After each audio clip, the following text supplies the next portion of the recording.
Hello friends, welcome to my channel if you're new here, and welcome back if you are a returning subscriber. My name is Brittany. On this channel I share my stupid opinions about the books I've been reading. Today I am bringing to you my monthly I Read 3 series, in which I read 3 books that follow the same theme and tell you my opinions about them. This month I decided to read 3 hockey romance novels.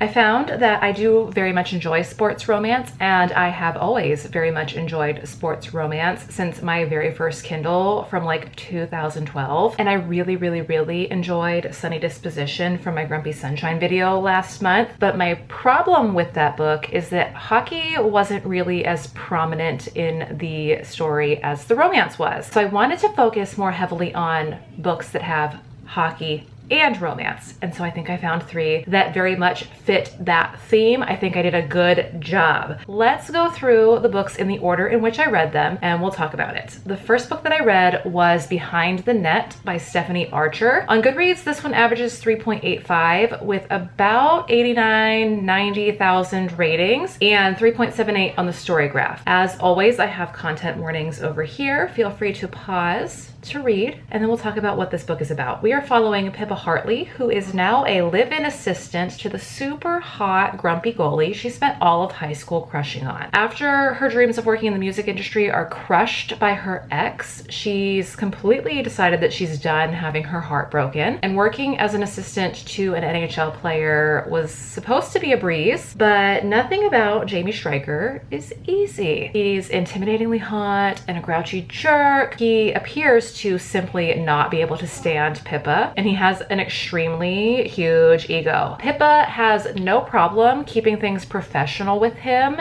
even when he demands that she moves in with him to help be a better assistant. Underneath all of his surliness, Jamie is super sweet and surprisingly protective. He encourages Pippa in literally every way. The creative spark that she used to feel while writing songs is now back, and she's writing music again. So between wearing his jersey at his hockey games and rowdy parties with the team and learning to be brave again, Pippa's finding herself falling more in love with Jamie, who could potentially break her heart, but Pippa thinks he might just be worth it. According to the author, the tropes that this follows are grumpy sunshine, forced proximity, and spice coaching. She also categorizes this as a slow burn romance, but all I'm saying is if they've kissed before the 50% mark, I wouldn't categorize it as a slow burn. And this one is very much deeply seated in the adult romance category. So we can go ahead and talk about my opinions. We have Pippa Hartley, who was recently burned by her ex, Zach, when it came to her music. She went to school for marketing because it was a safe option, and her parents worked really hard to put her through college, so she feels like she owes them that. Music is very much her heart. She shows up at Jamie's door, introducing herself as his assistant, certain that he does not recognize her, even though she recognizes him. Pippa had a crush on Jamie all throughout their high school careers, despite him being 2 years older than her. She only applied to be his assistant because in order to work for the NHL team in the marketing department, you have to already work for the NHL team. So they hire internally, so it's going to be easier for her to be hired as a marketing person if she already works for the team. She doesn't actually want to work in marketing. Like I said, this is something that she's doing to appease her parents. She very much wants to be a musician. Jamie Stryker's world implodes when he opens the door and finds out his new assistant is Pippa Hartley. Pippa is the girl that he was too afraid to ask out in high school. She started dating her ex, Zach, pretty much as soon as Jamie found the courage to ask her out, so he very much just went into the background and was like, nah, she's with somebody else, I'm cool. He's a professional hockey player, goalie for Vancouver Storm. He was recently traded to Vancouver Storm in order to be closer to his mom. He grew up in Vancouver. Mom suffers from anxiety, depression, has for very much all of Jamie's life. He's very much a natural caregiver despite his grumpy as hell exterior. And then for side characters, we have, of course, Hazel Hartley, who is Pippa's sister. She also works for the team. Rory Miller, who is Jamie's ex-BFF. He plays for an opposing Canadian team. I think he plays for Calgary. I don't remember what their team name is. And then we have Donna Stryker, who is Jamie's mom. And there's a dog dog. Her name is Daisy. Daisy's a stray that Jamie finds at the beginning of the book, and the dog really helps to kind of bond Pippa and Jamie very quickly. Overall, I think that the characters were quite cute together and I enjoyed their dynamic. My key complaint, because I always have a complaint, they are so shallow. It is very much all about how hot they find the other person and not so much about any other relationship building dynamic. He's hot, she's his pretty assistant, blah, blah, blah. Kind of grated on me as time went on. I want to know more about why you like each other besides you think that the other's attractive, you know? With all of that being said, I did think that Pippa is funny and Jamie is so serious, and it kind of was cute how he became more comfortable with Pippa and is able to joke around with her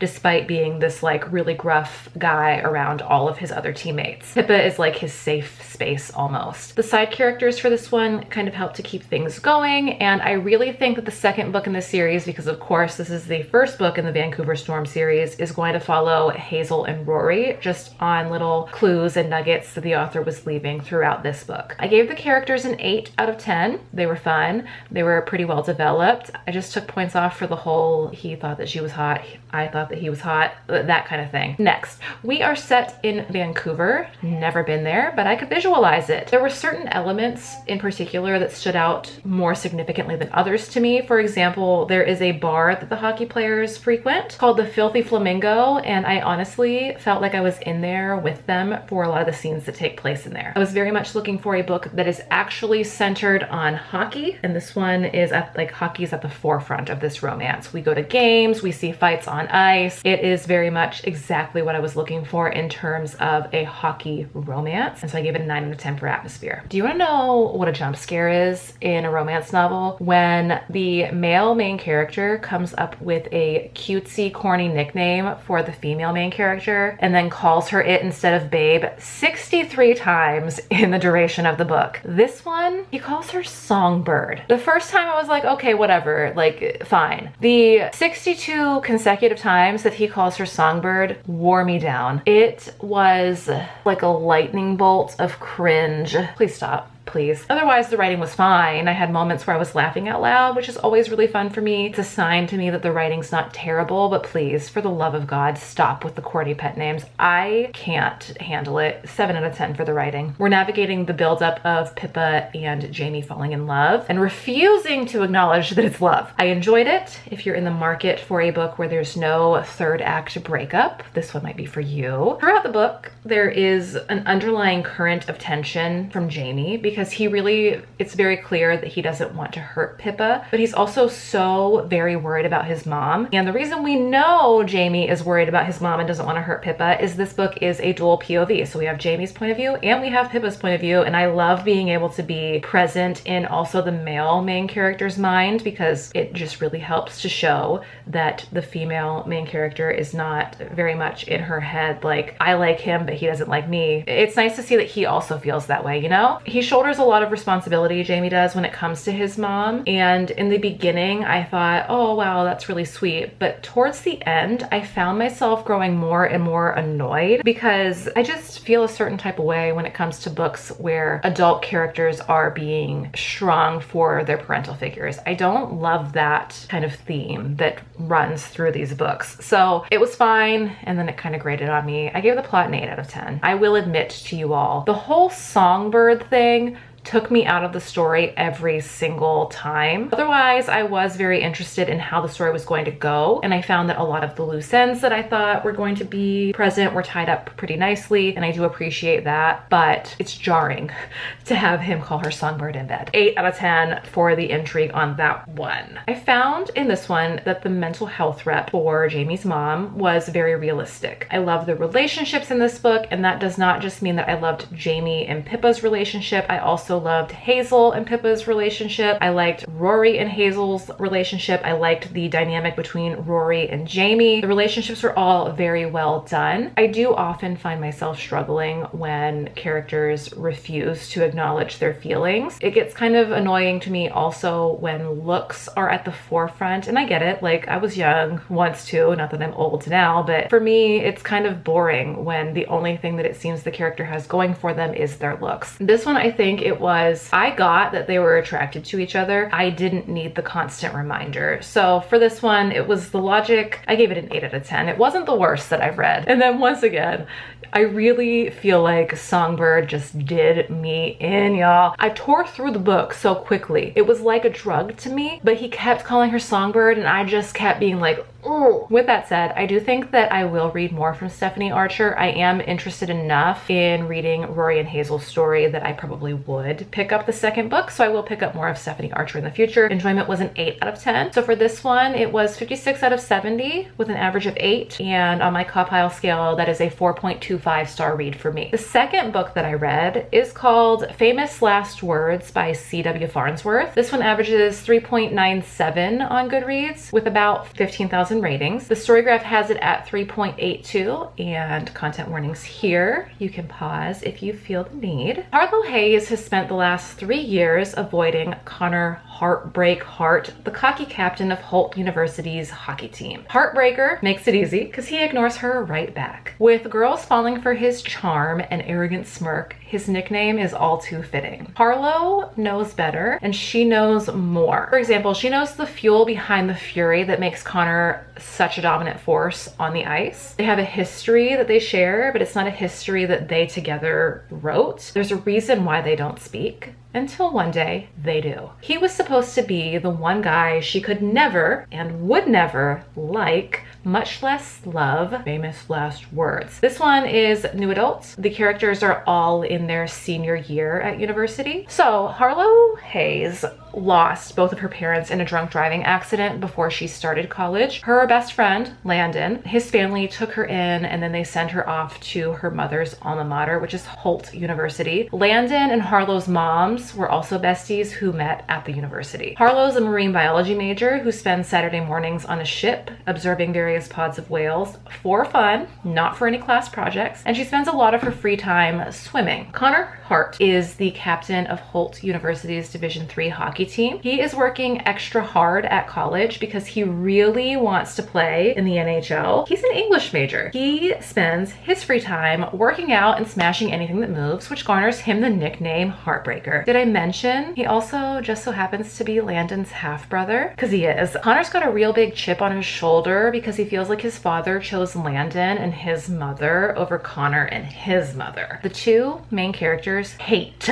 each other. We quickly move from enemies to friends with benefits to lovers. Harlow is keeping her situationship with Connor under wraps from Landon because she knows that it could potentially destroy their 20 years of friendship. And I really, really, really loved the relationship dynamic between Connor and Harlow. I was laughing out loud and I freaking loved that. One thing that I feel personally I could have used more of was Harlow's background, because we get a lot about Connor and his anger over his father, but I really would have liked to have seen more about how the death of Harlow's parents impacted her and affected her. It very much felt like it was the Connor show in terms of trauma. Side characters were interesting enough to me. I can see how Aiden and Hunter, who are Connor's besties and teammates, would end up with their own stories because, once again, first book in a series, you know? I gave the characters for this one an 8 out of 10 also because I very much enjoyed them. I didn't find them nearly as relatable as some other characters that maybe I've read in my life, but I liked them. This is another book set on the west coast of North America. This one takes place at Holt University, which is set just outside of Seattle, Washington. It's rainy, dreary, perfectly cozy. I very much enjoy books set in the Pacific Northwest, and I have since Twilight. This is no different. I think the altering POVs really add to the atmosphere. I really, really enjoy being able to get inside both characters' brains. So 8 out of 10 for atmosphere on this one, and we're moving on. This was not the most phenomenally written book I've ever read, but it held its own. I felt like the dialogue was very realistic, and I didn't find myself cringing too much. Connor does not have any disgusting nicknames for Harlow, and I appreciated that. Writing's an 8 out of 10. We're thrust into this book, right? And we have no idea why Connor and Harlow hate each other so much. And so slowly, piece by piece, we're building into the reason for their mutual hatred of each other. Somehow, Connor ends up agreeing to train Harlow for a marathon charity event to raise money for a foundation that was created in the aftermath of her parents' passing. From there, the two end up hooking up exclusively with each other, which is something that Connor has has never done. Harlow refuses to acknowledge that she's in love with him, and Connor decides, oh, I just only want to focus on hockey. So he's also in complete denial. We do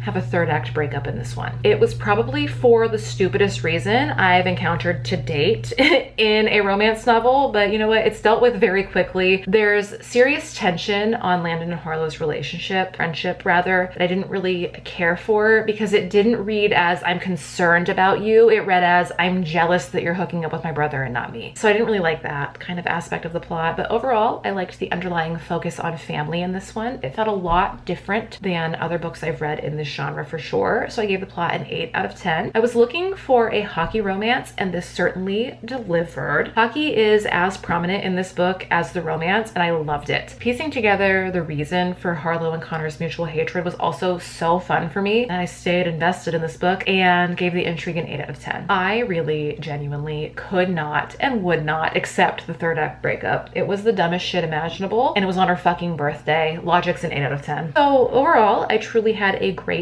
time reading this book. I was laughing out loud, thoroughly enjoyed it until the third act breakup and of course Landon's weird like jealousy I wasn't a fan of, but I gave the enjoyment for this one an 8 out of 10. So overall totals are 56 out of 70 again, an average of 8 and another 4.25. The last book I read was called Just Don't Fall by Emma St. Clair. This one averages 4.00 stars on Goodreads. It has about 11,500 ratings, 3.86 on the storygraph. There are some content warnings. Feel free to pause again if you'd like. Logan Barnes was hockey's hottest bad boy, and before that he was Parker's brother's best friend and her first crush. And by the way, he's also the guy who ghosted her entire family and broke Parker's heart. Now Logan's back in Harvest Hollow, but it's certainly not by his choice. Recovering from an injury and some seriously bad press, he's now stuck playing for the local minor league team, which means Logan and Parker are going to be working together daily. Parker is the team's social media manager. It's her job to wrangle the men of the minor league team into all of these random TikTok dance trends. Logan does not want to have any part of this. Turns out Parker's heart is still set on Logan and her crush never died. When Logan becomes her accidental fake boyfriend, those old feelings are hot enough to melt ice. But is it all totally one-sided? He couldn't possibly feel the same way as she, could he? It's totally fake, isn't it?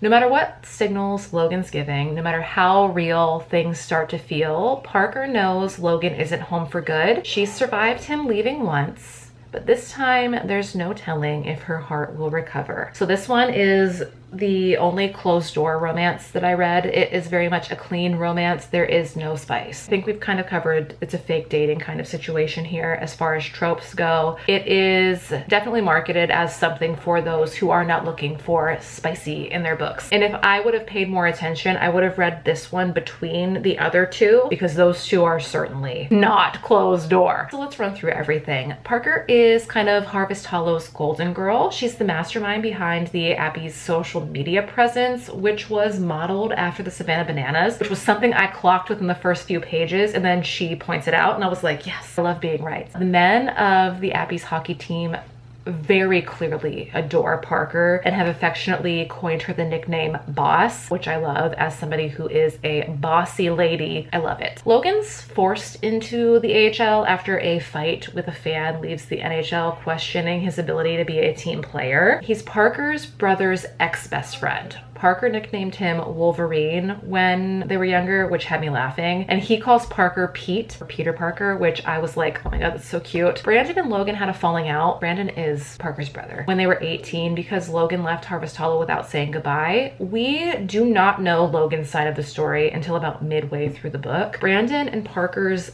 father is an extremely wealthy man who celebrates his birthday by hosting a gala, which was certainly eye-roll inducing for me. It's really hard for me to read about Parker struggling with parents who know she was struggling and refusing to do anything about it because she was like intent on being her own person and they couldn't manipulate her into doing what they wanted her to do. It made me so mad. But I would say overall, development of main characters pretty decent. I really appreciated that we weren't focusing all about how hot the other person was. And I learned in this book that I certainly do not love the never been kissed trope. I'm very tired of reading about fully grown, like 28-year-old women who have never been kissed. 8 out of 10 overall for the characters. The hockey is not as present in this book as the other two. I also kind of found myself struggling to picture the town, which always sucks because I grew up in a small town. It should be very easy for me to picture what Harvest Hollow looked like. I was able to imagine the hockey team, and knowing that the social media stuff was modeled after the Savannah Bananas, I was very much able to imagine them doing their little TikTok dances. This one also is one that features a dual POV, which is something I think I'm going to rely on in romance because I really love being inside both the MMC and the FMC's minds. It helps to create a much more immersive experience in the atmosphere, in my opinion. I really struggled kind of picturing things, so I gave the atmosphere for this one a 7 out of 10. And for the writing, I think that it was fine. I think part of me kind of grew tired of Parker's inner monologue. Like, sometimes it felt a little stream of conscious in that not every thought needs to be on the page, and it certainly was. Nothing in this stood out to me as what the fuck, but nothing stood out to me as wow, what a line either. I do plan on reading more from Emma St. Clair because sometimes your girl just doesn't want to read straight debauchery. Sometimes a cutesy little romance is all that I'm looking for. Writing was a 7 out of 10. Boy comes home from the NHL and falls in love with his ex-best friend's sister. It was sweet. It is not spicy at all. So if I would have done my research more thoroughly, like I was saying, I would have read this one between my two spicy romance books. I'm very much not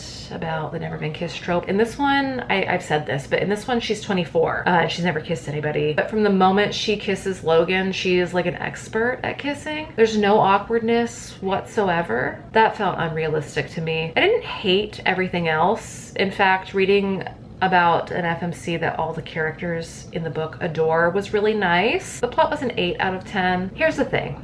If you're going to tell me that she's never been kissed, we only have to address that and discuss it once. I was tired of hearing about it by the second time she talked about it, and it's mentioned a lot in this book. I got it. I don't need it to be rehashed over and over and over again. Intrigue's a 7 out of 10. Logic. Please reference all notes about her being magical at kissing the first time she does it. 7 out of 10. All right, so I ripped through this, as one does. I enjoy romance with spice, and I enjoy romance without spice. I just like romance. It's sweet and nice. This was a nice way to round out my I Read 3, ending it with a nice sweet rom-com. It was an 8 out of 10 for enjoyment for me. It was pretty good time. This one averages a little lower than the others. It's a 52 out of 70 for total score, 7.42, which is a 3.75 on my CAWPILE scale. So overall, I had a really great time with all of the books that I read for this theme this month. I'd like to cover another sport within the sports romance genre. I also think I'd like more of Brother's Best Friend, but those are just like concluding thoughts. So how would I rank them? Honestly, I think my favorite out of the three would be Famous Last Words, and then I think that Behind the Net would fall in second place, which means third place would be Just Don't Fall. But even with all of that said, I really enjoyed all three books. But with that, I need to go because this video is already far too long. If you like the video, feel free to leave me a like. Let me know in the comments below other tropes that you'd like to see me cover, or themes within the thriller genre that you'd like to cover, like my influencer thriller I Read 3. If you have more thriller recommendations, please let me know. If you are new here and you like what you see, please feel free to subscribe. It is free for you. It is fun for me, and I will see you all very soon in my next video.